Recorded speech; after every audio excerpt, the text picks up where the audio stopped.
Good morning and welcome to Sports and Shorts Tailgate Edition, right here on 92.9 KVRE, online at kvre.com and on iHeartRadio. Alongside Tracy Simpson, I'm Mark Oliver. Tracy, it's July and fans have been asking, they've been waiting, and it's finally here. Our 2025 Summer Football Preview Series begins with a look at a team in our own backyard, the Lake Hamilton Wolves. The Wolves finished their season last year with a record of 8-4. They went 5-2 in conference play, had a playoff berth, had a first-round playoff win over Jonesboro, but ultimately fell to Benton in the second round. Each of Lake Hamilton's losses last season were to a team that either made the state semifinals or better. Coach Tommy Gillerin joins us on the show this morning. Coach, welcome to Sports and Shorts.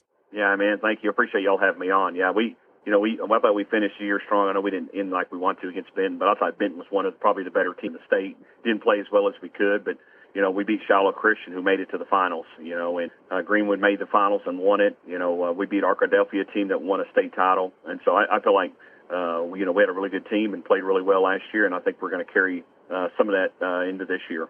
Yeah, absolutely. There was a lot to be excited about last season. Winning that big playoff game, conference runners up as well. I believe it's also your first playoff win in a couple of years. You had a lot of talent, top to bottom on this squad. Of course, guys were healthy, which I know was kind of the thorn in the side the time that we had talked in the previous season. So what is there for us to get excited about this year? We don't have a Hayden Barton anymore, and replacing a back as capable as he is certainly not an easy task. So tell us what's new with the guys that you do have this fall. Yeah. So we have one guy back on the backfield, and it's Carson Jackson, and he's really played well this summer. I mean, he's going to kind of be our bell cow on everything. He can run, he can catch, and we're doing a little more stuff where it's maybe some gun stuff where we're getting it to him in space and stuff, because he's more of a slasher than he is a pounder and stuff like that. I have a sophomore that's going to play a little bit named J.J. Johnson. He's a fast kid that can run and make things happen. And we have some other kids that are kind of stepping up there and playing. I have, Hudson Davenport's he's back. He's been, playing back up the last couple of years, has a chance to start this year. At quarterback, he's 6'4" now, and so he's a lot longer, and he still runs pretty good. We have another kid that's, a sophomore that's capable, too, to play, and his name's Jace Bohannon. And so, yeah, we have some pretty good kids in the backfield. We feel like offensive line-wise, we're going to be as good as we've been in a while and have a chance to really move the ball either way, in the air or on the ground. Coach, I've noticed that through the years, of course, ground and pound, that's what it's always been in your previous years. In getting back, like you were talking about bulk and size, are you seeing some of that line like you've always had? You seeing some of them big boys coming back this year?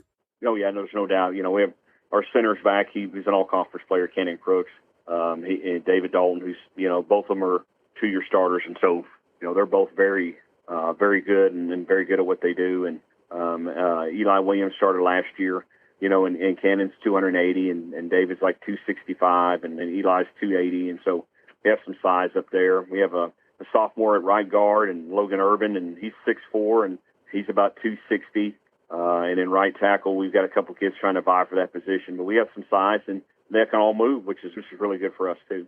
So you've got size, you got speed, you have depth. I think you mentioned 2 or 3 quarterbacks there. It feels like a really good start to the season for Lake Hamilton. And, of course, you guys have already been really hard at work, out and about, 7-on-7s, team camps. Tell us about the experience this week. Yeah, so, we had 7-on-7 Monday, and then we had Thursday, too, ever Live Like Bryce tournament. And so we're just trying to get our kids accustomed to just throwing and catching the ball, but also big part of us is this defense. Our kids having to cover kids in space and especially kids that are fast like Hot Springs. And so we want those type of kids to make us better. So when we get to the real games, our kids are used to running with people that can really move. What do you got as far as upcoming events? Some team camps or some more 7-on-7s here to get you guys well adjusted. You got some more of those coming up? Yeah, we do. And the week after, we have another 7-on-7 at Hot Springs with this Hot Springs Found Lake. It's more like a practice. Again, working on skills and stuff that we can have. We can slow down and talk some stuff through. And then Tuesday, we're playing a team camp here with a bunch of teams. I don't know. I think we have 10 or 12 teams. And so I know that we're going to have our hands full on Tuesday, just trying to rotate all the people in and getting all that stuff in. But that's going on, and then the week after we have another team camp, and so we're just trying to get our kids ready and get them used to everything, but also getting us closer to the season, just trying to understand what we want and get better at what we do and make those skills better. So, Coach, one of the things that, of course, we've known you for a very long time, and one of the big sayings that you've always had is, you've got to recruit players from the hallways, right? And, of course, with the success that Lake Hamilton had last season, have you seen maybe more interest in the program or more turnout for the program? I think what I'm really wanting to ask is, have there been any unexpected standouts, in your opinion, this summer so far? Yeah, I mean, man, we had a kid that came back out named Hunter Edgman. He's kind of helped us out a little bit. Oh my gosh, what's that other his name? Oh man, take your time. I can get it all this out. Yeah. Okay, good deal. Yeah, I can get it all. Let me pull up. Let me pull up a roster and kind of remember all the kids. Yeah, and so Jordan Amos is a senior. He's been working really hard, and he's a backup fullback right now, but he can play a little bit too. Summer Young is another running back kid. He's going to be a junior. He came out last year for the first time. He's kind of surprised us this year, and so he's really played well this spring, and so we're looking good, kind of things like that. And so those type of kids are again excited about the future. Coach, I've noticed this in the last 2 or 3 years. Your special teams have really, made the difference in some of these close ball games. Is that something that you've been emphasizing here as of late also? Yeah, no doubt. Yeah, we practice every day from 7 to 9, and the first 10 minutes of our practice is special every day. And so our kids get 10 minutes of special teams. They've been getting it through spring ball, and then now they're getting it in the summer. And so, yeah, we're emphasizing all those things just because we want to make sure, when it gets closer to that we're ready for the season and not trying to just put it together at the last moment. So our guys have done our coach, Utah Aiken, has done a really good job of organizing and getting things ready and getting us ready for the. And of course, Coach, when you mentioned getting ready for the season, it's all about getting ready for that first game of the season. It's been quite the renewed rivalry between Lake Hamilton and Lakeside. I know you guys want to get the win over the Rams so bad in that first one. How do you guys get it done this opening season? Yeah, that's last year they probably had the best team they've ever had last year, and I think if we had played them later, I think we would have beat them. But they played well early, and we really struggled with the run last year and stopping the big running back they had over there. And of course, that kid ended up with like 2,400 yards rushing, and so that kid was a really good running back. And then their quarterback, he's come back this year. He's going to be a senior. He can really sling it around too, but they really didn't sling it around against us. They mainly ran the ball. They really hurt us running the ball, so we got to take that away. Of course, they got a Division I offensive tackle that we've got to manage and try to handle that guy there because he's we got to make sure we continue to get better, but also understand that it's a huge game for us now that they beat us the last couple of years. And so, and I'm gonna say this for them, we played them in junior high those years, and they beat us in junior high too, and it's kind of carried over on that aspect, but. They've had a lot of talent, I think. They finished in the semifinals of state last year, and they probably should have won that game. They were 18 up against Farmington with 2 minutes left and lost. And so they had their opportunities to make it to the finals. Now, they wouldn't have beat Parkview because I don't think anybody could have beat Parkview, but they're definitely on the upswing over there. But I feel like we're rounding back the other way. I feel like our kids have done well the last couple of years and beating them in junior high, so they got that confidence back that we feel like we. And of course, in order to be the best, you have to beat the best. Of course, a very good Lakeside squad is on the schedule. Arkadelphia, the reigning state champ, is right there in the mix as well in your non-conference schedule. And of course, Greenwood and a resurgent Mountain Home on tap as well. What are some of the goals that you're setting as a coaching staff in order to maybe get past some of those big dogs this year? Yeah, I don't know if anybody got past Greenwood last year. I think they destroyed about everybody, but Shiloh, Shiloh put that quarterback out in that first game. I don't know if y'all know that or not. So they played the backup, and so they kind of limited what Greenwood could do. But you see in the finals how when Greenwood was on all cylinders, probably the biggest thing for Greenwood, their defense, they lost a ton of kids. They lost 10 kids on defense. So I feel like they're probably, that's probably the weak point for them. They got most of their kids back on offense, though. So the problem is, you may score some, but I don't know if you can outscore Greenwood. So that's part of it, and then slow the game down and try to beat those guys. we played awful against Mountain Home. We should have beat them. We didn't play like we did. In fact, that's the first time Mountain Home has beaten them. And so we feel like our kids will be fine there. And then, of course, Shiloh Christian, we beat Shiloh on senior night. And that was probably unexpected for the state, just because of how Shiloh's been kind of handling everybody. But, what we did and running the wing T stuff really confused them, and they had a lot of trouble with that, and they never really stopped us. And so hopefully that'll carry over to this year. And, of course, we got them here at our place, so hopefully we'll play like we need to against them. Coach, I'm going to throw you a little curve right quick. Speaking of Shiloh's and the Mountain Homes and, the traveling aspect of it, boy, I'll tell you what, AAA have got you guys on the road, and not only on the road, and it works both ways, I understand, every other year, but these long-distance playing games, that's something else. Is that something that you have to take into consideration every year? Yeah, and what it is, when they take top 16 and then the next 16, they're going to be spread out, and so that's part of it. Yeah, our closest game is 2 hours and 10 minutes driving to Russellville, and so in conference-wise, and so that's we went to Shiloh and Siloam Springs last year. Shiloh is 3.5 hours, and Siloam Springs 4 hours. Luckily, all we got to go to is to Mountain Home, and that's 4 hours, and so. But the other one's at 2 hours and 10, and then Greenwood's 2:15, and then Van Buren's 2 hours and 30, and so we drive a lot, and it's based because we don't, the numbers, you don't have very many numbers, and if you expand it more, then the travel would break down, kind of like they do in basketball and every other sport. They have 6A in basketball, and then 5A is which pretty much is 6A in the top 16 of 5A. And that's what they probably should do, but they won't because of the numbers thing. But who knows? Year to year, it's always looking at it, but nobody's come up with a new situation for that. Coach, of course, good luck this season. A lot of excitement out in Wolf Country this fall. And of course, not only are you really, really good at growing great football players, you're also really great at developing fantastic young men. I know it's something that's very important to you.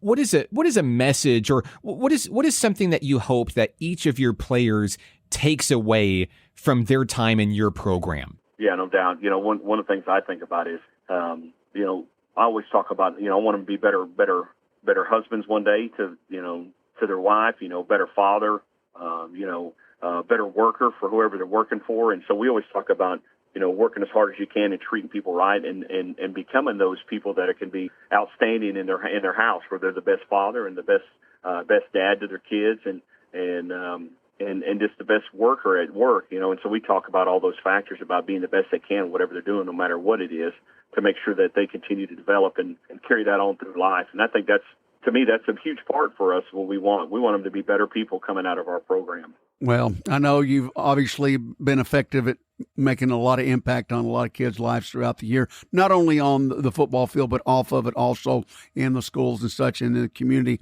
And we appreciate you taking time out today, and good luck to you this year. Once again, man, you've been a big part of a lot of kids around the region, and we look forward to it in the future too, Tommy. I appreciate you guys. Thanks for having me on today. Coach Tommy Gillerin of Lake Hamilton High School football. More to come on the summer preview series here on Sports and Shorts Tailgate Edition. When we come back, we're going to talk some MLB in segment number 2. Don't go anywhere. Sports and Shorts Tailgate Edition continues in a moment on 92.9 KVRE. Second quarter coming up. And we're back, Sports and Shorts Tailgate Edition, 92.9 KVRE, and online at kvre.com. With Tracy Simpson, I'm Mark Oliver. Tracy, on last week's show, we had the opportunity to check in with Major League Baseball. Lots of red-hot storylines all season long, and as now we coast into the All-Star break, we take another look at the State of the Union in Major League Baseball, some of the biggest stories, and of course, upon us this week and this weekend, the MLB draft is here as well. Quickly, before we begin, let's take a look once again at some of the top teams and the division leaders. The Detroit Tigers have the best record in baseball. They're leading the AL Central by a wide margin behind ace Tariq Skubal, the Cy Young frontrunner. They're deep in the lineup with bounce-back seasons from Javier Baez, Matt Vierling also as well. We talked about it last week. Could anybody possibly take down the Yankees? Well, the Yankees and the Tigers are going in opposite directions right now. Yeah, well, Mark, I got to give you credit, buddy, because when you were talking about the Jays, you were spot on, because now over 10-game winning, think about it. Their lineup, we've already heard from, obviously, from the whole MLB, that it's vicious. And it's just that they are starting to really roll. And like I said, over a 10-game winning streak. And nobody wants to get in front of Toronto right now. A 3.5-game lead in the American League East for those Toronto Blue Jays, winning 10 in a row. Tracy, it's been a very long time since the Blue Jays have done that, sitting at 52-38, leading the AL East. George Springer has been on fire. The bullpen is one of the best in the league. The hitters they're doing hitting things, and they just came off of sweeps over both the Yankees and the Los Angeles Angels, who also have been quite on a resurgence as of late. Other big names to talk about, as much as it pains me to talk about, it's the Houston Astros, 55-35 in the AL West, red hot with 24 wins in their last 32 games. They just swept the LA Dodgers, and they're now starting to overcome injuries to their staff this season. On the mound, Hunter Brown, Framber Valdez, pretty much the most elite pitchers you can have right now. They're hot when they need to be, and of course, it's always about who's hot after the All-Star break, but it also doesn't hurt if you're red hot going in. Yeah, Mark, though, but I'm going to tell you what, right on their heels and a little bit back, look at Seattle. We talked about this a couple of weeks ago. They've got the best hitter right now going on right now as far as leading the leagues in home runs. And, of course, their lineup's not too shabby either. And I know they're sitting back there a little bit, but if anybody can make a move, like you said, always important after the break. It just seems like one or two teams resurge after the break, and they need it. That's why they call it the break. And if anybody can do that, you know how Seattle's hitting the ball too right now with the leading home runner. There's only really one division right now that feels like it's kind of up for grabs here at the midway point of the season, and that's the NL East. The Philadelphia Phillies and the New York Mets tied atop the NL East. The Phillies looking really, really good. They're winning with depth, resilience, star power. Zach Wheeler just threw a one-hitter, a 12-strikeout gem. The Phillies have a really balanced roster, strong pitching, timely hitting, and of course the Mets just coming off of a big Independence Day weekend series win over those New York Yankees. And River and myself had we really enjoyed the free games from MLB TV that weekend, watching the Yankees-Mets series. I've got a Yankees fan in the house. I'm living with it. It's fine. It's whatever. But a lot of home runs being hit in that contest. He loves Aaron Judge, and there's a lot of good things to say about Aaron Judge right now. Also in the National League, those Cubbies, Chicago Cubs leading the NL Central. They've got a powerhouse lineup led by Pete Crow Armstrong, and the rotation anchored by Imanaga and Boyd. Cubs looking really, really good in the NL Central. And of course, last but not least, the LA Dodgers. Despite injuries, they're still atop the NL West. They are still World Series favorites until someone knocks them down, even though the Astros look like they could be a significant threat in the AL. Ohtani is still dominating at the plate. Clayton Kershaw just hit 3,000 career strikeouts. Congratulations to him. And I believe Ohtani hit 102 miles an hour on the mound. Yeah, welcome back, young man. Of course, they've got Blake Snell, Tyler Glasnow coming back in the upcoming future. The Dodgers are going to be ready for a second half push. And you were just earlier about the Cubs, their whole lineup, they're not hitting the long ball, so to speak, but their short game is really making an impact. I know they don't have the Raleigh, the Judge, the Ohtani, but it seems like they're very consistent all the way through the nine. And that's what you're needing right now. And, every once in a while they get a dinger mixed in there, but they're just consistent right now. And you're seeing that at Wrigley Field and on the road too. So, you know what? At this point, I think that I think you got a lot of fans believing, maybe so to speak. But I'm like you, waiting on that break, because you got the rest of the divisions that are starting to see the guys that are pulling out. It was the Wild Wild West there for a little while, but now San Fran and even the Padres are backing off a little bit, and it does look like the Dodgers. And we talked about this last week, Mark. Just the presence of Ohtani on the mound, I think that certainly makes an impact mentally and physically with the rest of the team.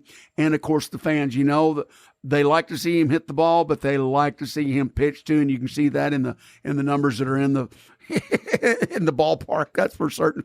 They've sold out the last two. Even though they lost that series, they sold out the last two. Now, you sell out a baseball diamond. That's saying something, don't you think? Yeah, absolutely. Of course, that's the first half of the MLB season. We all know, anybody that knows this game knows, people are going to get hot in the second half of the season. Are there any teams that particularly stand out to you as someone who maybe is not in the mix right now, but you're looking at them with a magnifying glass just in case they do get hot in the second half? Well, Mark, like you were talking about, I think the team that we're going to look at maybe down the road, and they're bunched up.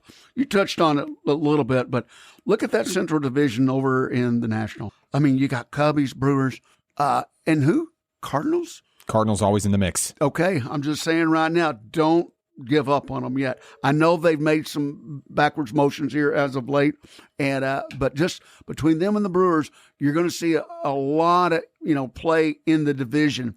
And I know a lot of emphasis is on outer division ball play. They like to mix and match, the American and the National, but I think you're going to see a resurgence in them.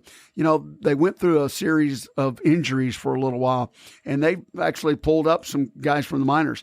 So I think that they'll get back on track. You Card fans, don't give up on them yet. I think they're in the mix. And if some of you Brewer fans, too, may be looking at, I think that's the division that if anybody can make a move on the Cubbies. I may be cheating a little bit with my team because my team is technically already in playoff contention if the postseason began today. But I'm looking at the Seattle Mariners. Obviously Yes. The offense led by Cal Raleigh, J.P. Crawford, Randy Arozarena. They've been surprisingly potent this season. The rotation is beginning to stabilize. Logan Gilbert is due back from injury soon, as is George Kirby. And if Julio Rodriguez catches fire, this could be a serious threat in the AL. Of course, with 3 wild card teams, will they be able to take down the lead that Houston has? I mean, Houston has been arguably, outside of the Tigers, maybe the second best team in baseball in more recent weeks, but you don't have to win your division to make noise in the postseason. If they can just keep on the track that they have and secure one of those wild card spots, I think they're as good as anybody in the hunt in the American League, especially if Cal Raleigh continues to do what Cal Raleigh has done. You mentioned the Cubs and how they're not necessarily getting it done with the long ball. Most teams don't have to, and the Mariners even don't have to. But it's nice if you've got someone that can rake, right? Cal Raleigh's home run total is not just impressive, it's historic. As of this week, he has hit 36 home runs. He's already broken Ken Griffey Jr.'s franchise records for most homers by a Mariners player before the All-Star break. This is a big deal. And here's why it matters. Raleigh is now on pace to hit 63 home runs, which would break Aaron Judge's AL record set in 22. And he's also technically chasing Barry Bonds' all-time single-season record of 73, although that is still, to be fair, a long shot. The difference between 63 and 73 is a pretty big deal. Raleigh is a catcher, of course, and this is the record for the most home runs by a catcher in a season. He's well on his way to breaking that. Salvador Perez did it in 21. He had 48 home runs. Raleigh's already in striking distance there. He already leads the league in home runs. He's ahead of Aaron Judge and Shohei Ohtani. He's second in the league in slugging percentage, second in the league in on-base percentage. And the cool thing about Cal Raleigh is that he's a switch hitter. He's hit 22 as a righty, 14 as a lefty. It's one thing to hit this many as a catcher. It's another thing to say, man, I can do it against anybody because I can bat on both sides. It's not just a hot streak. We are looking at potentially the greatest season for a catcher in the history of the MLB. When you think about that long line of great catchers, Berra, Benches, and all of them, of course, calling some great games. But golly, you think about him calling the game, and a lot of it, I know it's in the earpiece coming in out of the bench, all right? But still, you're the one that's sitting there going, I know this guy, and he may wave off the bench. And so he's having to concentrate on calling the game and on offense at the same time. And what an extra, maybe a little bit more pressure to him, I don't know. but you got to like his style of play right now. And the guy's got he's got a gun as an arm too. He's thrown out as many as made it to second base this year, and that's pretty good. So, and I'm going to tell you, I'm going to add a little bit extra to it. On a local level, I like the way they've brought up some of the Travs, and they're helping out too. So just, on the backside Stole it from me. Yeah, you're right. Cal Raleigh. Why are we talking about Cal Raleigh? Well, fans of the Arkansas Travelers know very well that Cal Raleigh played for the Travelers, who is, this is true, the AA affiliate of the Seattle Mariners. He played for the Travs in the 2019 season, hit 7 home runs with the Travs, including his first at Dickey-Stephens Park back on August 7th, 2019. And he says that his time in North Little Rock was a key step in his development before reaching the majors. Look what he's doing now. Boom. And of course, now in 2025, not only is he belting long balls like it's nobody's business, he's going to be an all-star this weekend. He's also participating in the home run derby. I mean, the history that he's making with the power numbers, he's repping Arkansas well, the roots that he's had in his time at North Little Rock. Look, anybody who's ever played this game, especially anybody who's ever been a catcher in this game, one, knows how hard it is to be a catcher. It's the most physically taxing position on the field, maybe outside of pitcher. You can make an argument for the pitcher, but those knees, I'm going catcher. Those knees have stories to tell, right? I'm going catcher. The power that's there, and you would think, well, they have to be super strong to go through a whole season. But another fun thing, too, is another former Arkansas Traveler goes by the name of Harry Ford, who was also a catcher in the Travs system.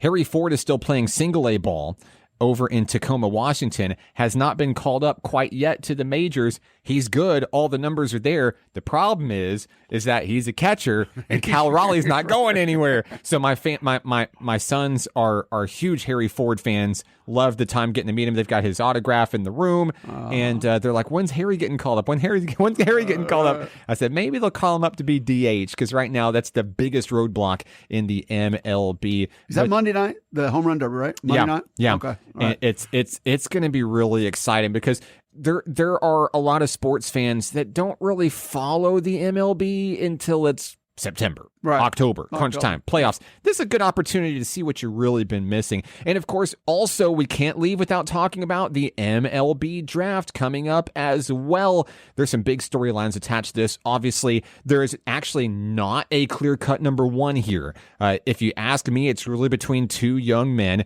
There's a high school slugger by the name of Ethan Holiday, who's hoping to be the first high school righty to ever be taken with the number one pick, and LSU ace Cade Anderson. I know it probably triggers Razorback fans, but he was great in the College World Series for the now champ LSU Tigers. Cade Anderson looking to go number one overall. It's the Washington Nationals that have the top pick. Like I said, if Holiday was selected first, he and his brother Jackson Holiday, who's on the Baltimore Orioles, your team, would be the first brothers ever to go number one in MLB draft history. And of course, we talked about it already.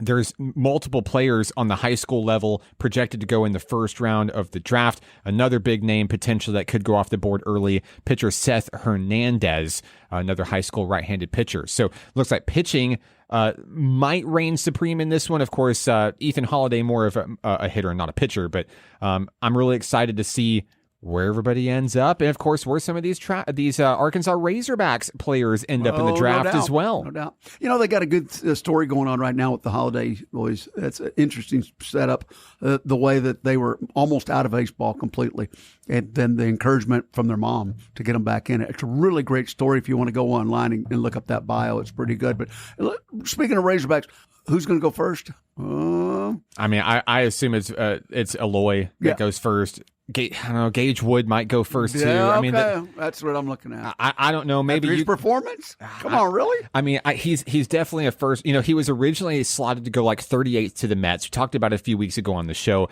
I believe that Gage Wood will be a top 20 pick in the draft. I'm going to say number 18. Because they're heavy with pitchers here. You're right. Yeah. Heavy with pitchers this year. You got to be. And he had that one great outing, of course, that everybody's going to remember from here. I mean, only 3 to ever do it. And so that's going to be something special. But we'll see what happens. That's coming up. But All-Star break on Tuesday night. We'll see what happens with that, too. Who wins it? Who are you going with? For me, it's the AL. Well, I'm an AL. You're an ex. Oh, okay. I'm a White Sox fan. I know that, but still, though. And we have an all-star thanks to a really stupid rule. What? Well, there's a What? there's a rule. Wait a minute. What is this? Yes. Another rule change. Is this like the NBA? No, it's not Let's a rule go. change. Let's It's get a out of rule that needs to be changed. No. Every team gets an all-star. Oh my goodness. Everyone gets an Give him all-star. a certificate and let's get He's a out of pitcher, here. and he'll never see play. Give him a certificate and let's hear it. We'll be back in a moment. Segment 3 coming up. This is Sports and Shorts Tailgate Edition on 92.9 KVRE. Third quarter here coming up. And we're back. Sports and Shorts Tailgate Edition 92.9 KVRE. He's Tracy Simpson. I'm Mark Oliver. Our 2025 high school football summer preview series continues with a look at the Poen Indians. Coach Vic Barrett joins us on the show this morning. Coach, welcome and thank you for joining us. Last year hit a bump in the road against Bigelow in round 1, but this team is back and highly regarded as one of the top 10 teams in Class 2A. I'll start with that first, Coach. Rated as the number 6 team in Class 2A by Hooten's Arkansas Football, how do you feel about your team's ranking for the preseason? Honestly, it kind of shocked me that we were ranked that high. You know, as a coach, you're always looking at where you're deficient, you know, and so that's what we've been focused on is what we've got to get going and get ready for this season. And, you know, we've got a lot of good kids coming back that we're excited about, but we've got some holes we've got to fill. You know, we lost some key offensive linemen last year that we've really got to replace so that we can be effective running the football. And then defensively as well, we've got some big holes to fill there. So, you know, I guess as coaches, we get focused in on what we're trying to fix more so than what we have. So, but, you know, it's always good. You love for your kids to get some attention and some positive praise out there, but you also don't want it to go to their head. I prefer to be ranked way down as low as possible and work your way up. That way the bullseye stays off your back. But, you know, it's exciting to see that people hold our football program in high regard. That's a testament to the kids we have here. You know, it feels just like yesterday whenever this program was really just getting started. And every time I look at Poen, I kind of look at like a small but mighty squad out there. And of course, you talked about, you know, losing some seniors to graduation and filling some of those holes. A strong core comes back as well. And of course, I know that you're pretty fond of the quarterback situation as well. Tell me about some of the leadership that we can expect out of the Indians this fall. You know, Colt is a different kind of kid. He really is. I mean, he eats, sleeps, and breathes football. And, you know, I don't know if that's because he's my son or just because how he's driven, but that's just, you know, when he was a third grader, he asked for a copy of the playbook from Santa Claus. So that's just the way he's always been wired. And, you know, for me, it's hard coaching your kid, especially as a quarterback, because you put a lot of pressure on them. And then as a coach's kid, they have a little bit more of a magnifying glass on it. But he is a trooper, and, you know, he is a top-notch kid, and he is one heck of a quarterback. He's probably the best quarterback I've ever coached, and I don't say that because he's mine. You can ask anybody. I'm pretty tough on him. But he's just a pretty mentally tough kid, and he's a leader, and he keeps everybody on the right page. And he has a group of receivers that are pretty dang good that we're really excited about. You know, we don't have any 4 or 5 guys out there that are going to blow by you, but we got guys that'll catch the ball over the middle and go up and make tough plays. Gage Brewer's coming back, and just to kind of we talk about toughness in our program and everything we do, and not that we're proud of this, but it just shows you how this kid's wired. Against Hazen last year, he had a career night. I don't have his stats, but it was like 8 catches for 200 and something yards and 3 touchdowns. And he broke his forearm in half on the 3rd play of defense of the game. And he thought it just kind of got frogged or something. Went to the doctor. He didn't go to the doctor till Monday, and his forearm was broken in half. He played the whole game and continued to play offense and catch footballs the whole game. So just our kids are tough kids, and that's what we hang our hat on. We're never going to out-athlete you. We're going to just try to play physical and play smart and be tough guys. You know, that's kind of we got Sutter Spears coming back who plays an inside receiver for us, and he's the same way. You know, you look at him and you don't see a big physical guy, but he'll catch the ball and take a hit and get back up. And then Caden Townley, who's also our backup quarterback, the same way. You know, And then Leighton Russell's our other receiver, and he catches everything that's thrown to him. So I'm really excited about our offense skill kids as long as we get those linemen rolling in. And we will. We won't have the depth that we've had. You know, this is probably the least amount of kids we've had out here. I know it is. We'll hopefully have about 23, but all 23 of them are great kids and great players, and I wouldn't trade one of them for 5 more. Coach, obviously success last year. Is there anything that you see in your style of coaching or style of play on offense or defense or special teams that you may twist up or turn around a little bit this coming season? Offensively, you know, I grew up in running the veer and out of the eye and midline with Coach Timmons in high school, and so I still really, really love to run the football. We're a spread team, but we will probably throw it more than we're accustomed to, you know. And that's just because where our strengths lie. Our strengths in our quarterback and our wide receivers. And we're going to try to get the ball out in their hands and make them make the defense make plays in some space. And then hopefully we'll get them spread out, and that's going to make our run game a little easier to execute. Coach, as we take a look at your schedule for this fall, tell me about maybe some of the challenges that you see for the team, as well as some must-see games that you hope the listeners get out to this year. Well, you know, our non-conference schedule is an awesome schedule. It's kind of our local schools that we used to be in a conference with all the time. We start off week 0 against Mountain Pine. Week 1 we play Cutter, who, you know, Coach Finley's got that program on the rise. Week 2, we play Magnet, you know, and that's always a big game for us, and, you know, a pretty good rivalry game. It's always a good, hard, physical game. And then once we start conference, I think people are sleeping on Bearden, and Bearden's going to be tough. They were really good last year, and they've got everybody coming back. So it's going to be a dogfight every week with conference. And so, you know, we just have to teach our kids that, you know, you take it one game at a time and get better every week. We've got to stay healthy because we're not going to have a lot of depth, and just come out ready to play every Friday night. Coach, whenever we talk about the summer practices, I know it's hot out there. These guys are working. Like you said, you don't have as many as you've had in previous years, but the leadership and just the stepping up to get those opportunities. Who is one player maybe that's really impressed you with his work effort and his work ethic this summer?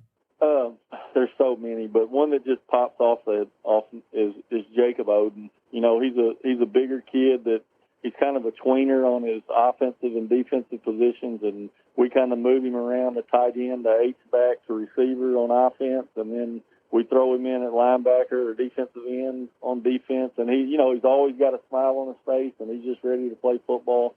So he's had a really good spring and summer, and I'm really excited about him. And then a sophomore that's really stepped up for us that has shocked me is Walker Smith.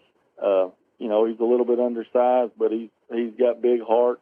He's came in and he's stepped up and really delivered some impressive tackles and made some impressive plays in our summer 7-on-7 and team camp. Well, we sure do appreciate you taking time out with us, and we appreciate everything and those kids do too, and how you work in the community too. I know that's been a big impact over there at Poe, and good luck to you this year, and look forward to seeing the Indians in the playoff. Thank you, sir. We've got the best community in the state. I'll put them up against anybody. They're always here to support us and do whatever we need. So I love it here, and it's a very, very special place. Yeah, and I think I'll agree with that too. Of course, on the Pee Wee basketball stage, we're always in Poen, and boy, Indian pride is alive and well here in Central Arkansas. Coach Vic Barrett of the Poen Indians. More to come on Sports and Shorts Tailgate Edition. We're back in just a moment on 92.9 KVRE. And we're back, Sports and Shorts Tailgate Edition on 92.9 KVRE, online at kvre.com. And on iHeartRadio, he's Tracy Simpson. I'm Mark Oliver. Segment 4 is our local roundup and some big news happening on the local scene this week, Tracy. First of all, it's a huge weekend for baseball, happening actually right now as we speak. At Majestic Park, it's playoff time for Majestic Park's Natural State Collegiate League. The league is looking to crown its next champion. There's one game in progress right now with 3 more games to follow today, 11:30 a.m., 2 p.m., and 4:30 p.m. 2 games on tap for tomorrow at 12 and 2:30, with the championship round taking place next weekend. Tracy, I love this Natural State Collegiate League, not only because I see some current National Park Nighthawk baseball players getting to compete in the summer, stay in baseball shape, but this is another great opportunity to keep baseball flowing all year long. It feels at Majestic Park, one of the most beautiful facilities in the state of Arkansas. No doubt. I mean, obviously, this is something that has been in the works for years now, and just to see it, just to be here now, and for everybody to enjoy it. When I say everybody, I mean everybody. If you get a chance, get on out and go watch some baseball. And you're like, well, the heat. Look, it's covered stands. There are area out there. They got fans out there, and you can be one too. But yeah, then they've got all kinds of refreshments for you. And so there's plenty of area to be comfortable with while watching these games. And it's just that some great games. And just getting to see some of the hometown boys, that's what I enjoy too, like Mark said. But it's something special for everyone. So if you get a chance, you want to get out and do something, well, get out and go watch some great baseball this weekend. And one of those sluggers just may be on the big sports, scene sometime. We've seen that before. Yeah, looking to get seen, looking to get recognized, and ultimately moving on to the next level. And the one cool thing about this Natural State Collegiate League, Tracy, is that it's a wood bat league. Of course, in the NJCAA, they're playing with aluminum bats, but they're really getting that transition to wood bats because ultimately, I mean, that's where you want to be, right? If you get to the MLB, if you get to the show, you're playing with wood bats out there. So it really kind of helps with that as well. The NSCL looking to crown a champion next weekend. But if you're just looking for some great games to catch out, and look, if you're anything like my household right now, you're bored to tears this summer. If you're not currently on vacation, or if you're still recovering from your spring break vacation like we are, you can be right here close to home. Go see some great baseball in the NSCL. Speaking of baseball, Tracy, the Midwest Collegiate Baseball League, the MCBL, is gearing up for its inaugural season next year, and they will have a Hot Springs team as well. The Hot Springs Mustangs are going to join the 8-team league. It's a summer collegiate wood bat league, just like the Natural State Collegiate League, designed to give college players, a competitive platform during the off season. It'll run from May to August. Games will be scheduled from Thursday to Sunday. An opening week is set for May 28 of 2026.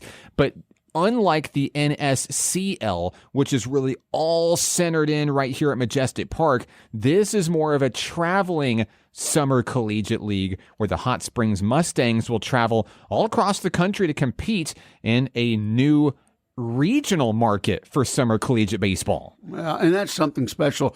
And the emphasis is on, because this is what they're going to have to do in the majors, the wooden bats. And I'm telling you, it makes a big, big difference.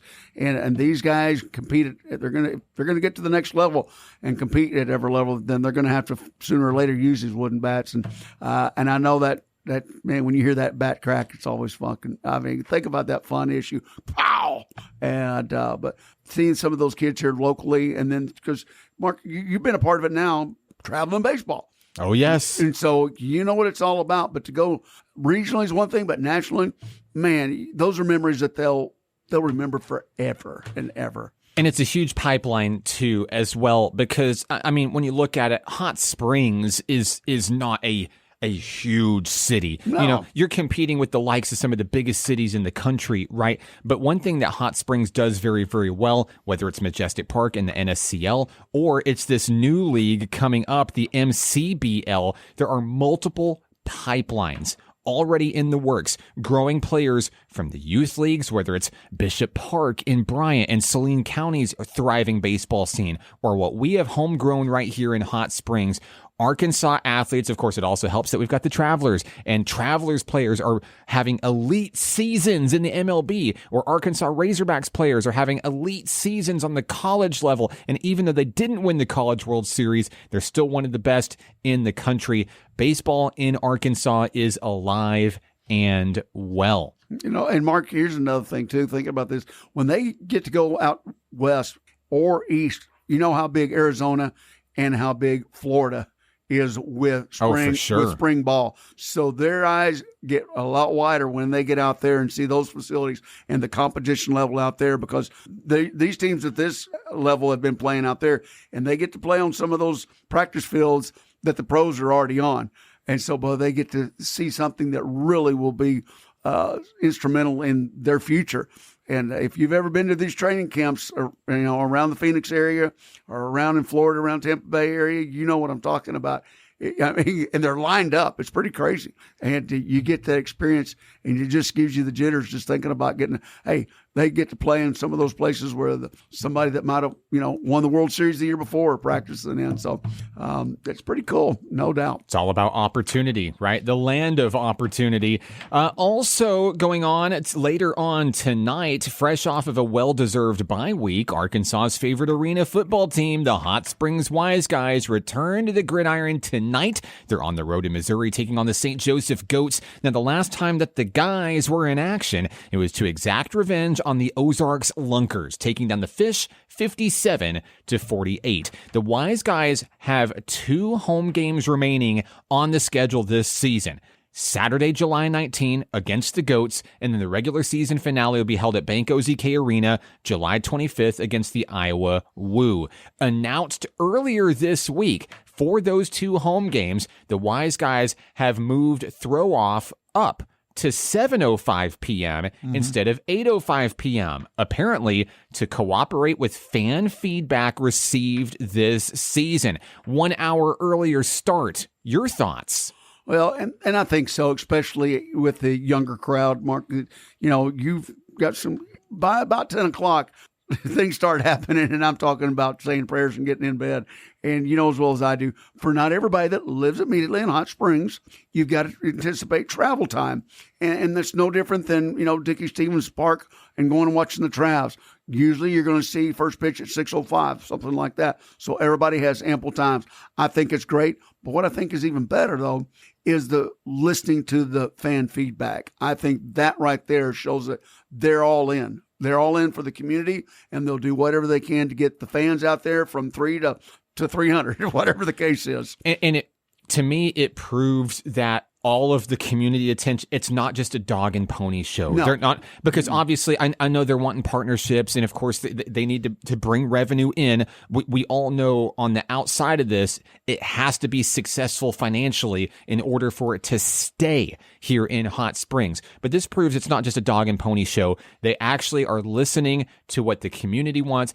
I'm all for it. I'm all for a time change as well, because on game day, it's literally, our afternoons are literally, we're sitting on the couch. Is it time to go yet? No, we still got 2 more hours. Is it time to go to the game yet? No. When is the time to, when can we go to the game? No.